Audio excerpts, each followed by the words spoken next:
اتنا کوئی کرے گا تو اس پہ ہاتھ کاٹے جائیں گے، اس سے کم پر ہاتھ نہیں کاٹے جائیں گے۔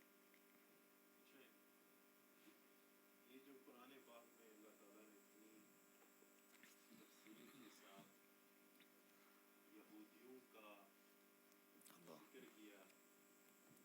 جو ان کا طرز عمل تھا اللہ کے دین کے بارے میں، جی کتنی تفصیل سے یہ ساری باتیں آئی ہیں۔ تو آج جو ہم مسلمان اللہ کے دین کے ساتھ جو ہم نے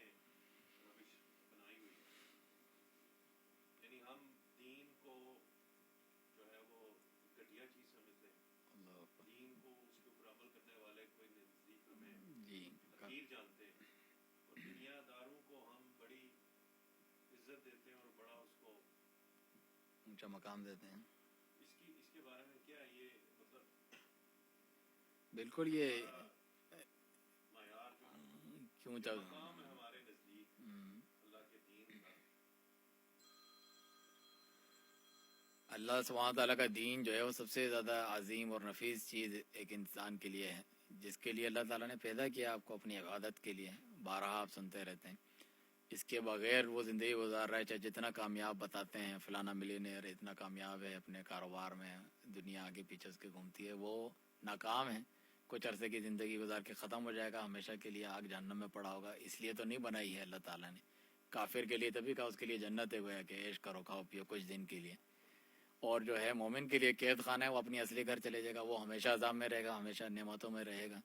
تو یہ بیوقوفی کا سودا ہے۔ دنیا میں کسی شخص کو کہو کہ تمہیں ایک 24 گھنٹے دیے ہیں، جو کچھ دنیا کی جتنی عیاشیاں وغیرہ سب تمہارے سامنے حاضر ہے، اس کے بعد تمہیں آگ میں پھینک دیا جائے گا، مار دیا جائے گا، اس کے وہ 24 گھنٹے بھی خوشی میں نہیں گزریں گے، وہ اس سے فائدہ لطف اندوز ہی نہیں ہو سکے گا، یہ سوچ کے کہ اس کے بعد میرا کیا حال ہونا ہے۔ اور دوسری طرف جو ہے کسی کو تھوڑے دیر تکلیف ہے، پھر تجھے وہ کروڑا اربوں سال تک جو ہے بلکہ لامحدود جو ہے جنت کی نعمتیں حوریں باغات وغیرہ تجھے ملیں گے، کہ کوئی بڑا سودا نہیں ہے گھاٹے کا، یہ تو میں کر سکتا ہوں۔ دنیا میں اتنی محنت مشقت کرتے ہیں، ذلیل خوار ہوتے ہیں کچھ پیسے کمانے کے لیے ہم لوگ، تو اللہ تعالیٰ کی جنت جو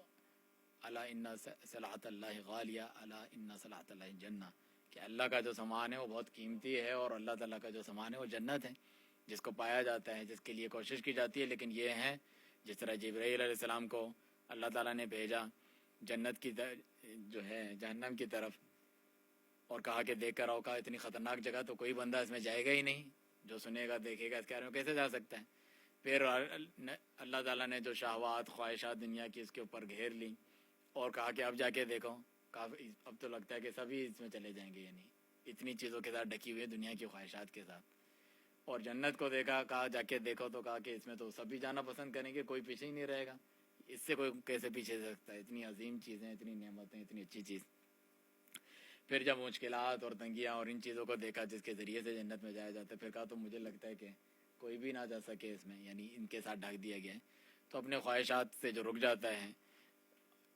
اور جو ہے اللہ تعالیٰ کی فرمانبرداری کرتا ہے، صبر کرتا ہے، تو آخرکار وہ اللہ تعالیٰ کے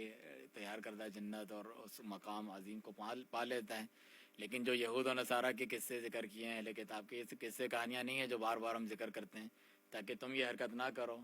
جس طرح انہوں نے کی۔ انہوں نے دنیا